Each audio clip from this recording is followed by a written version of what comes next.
paying yourself first. Now listen guys, I know I'm going to lose some of you here, but I'm a huge fan of this concept of paying yourself first. And for those of you who don't know what it means to pay yourself first, it's a concept that is very popular, especially in the personal finance community.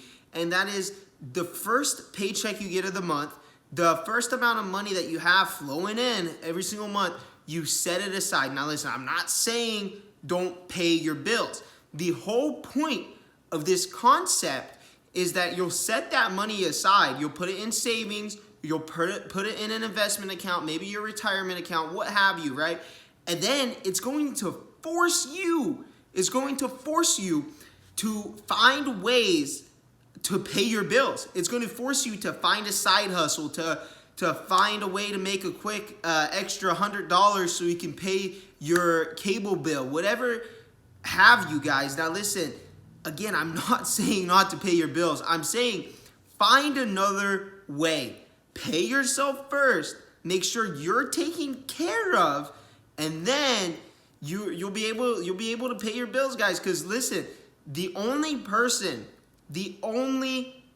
responsible for taking care of your older self is your younger self, guys.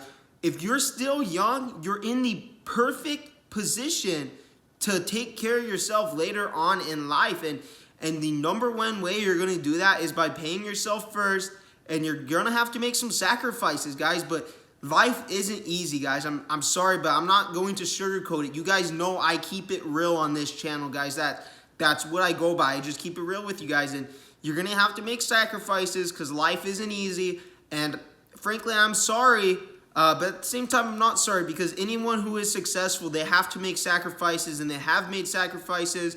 I've made sacrifices of my own, and I will continue to make sacrifices for the rest of my life if that means that I'm going to be successful. And you're going to have to do the same if you want to get into a position where you're successful. If you want to get into a position where you're financially free, guys, you're going to have to make sacrifices. And again, that's going to all stem back to paying yourself first, setting aside some money in a high-yield savings account, setting aside $500 in investment account, invest in some stocks, setting aside some money in your retirement account, investing in your future and your future retirement, guys, and finding a way, whether that be DoorDash, whether that be Lyft, whether that be picking up dog poop, which is one of my favorite side hustles, as many of you guys know, or renting out tables and chairs. You're gonna have to find a way to pay your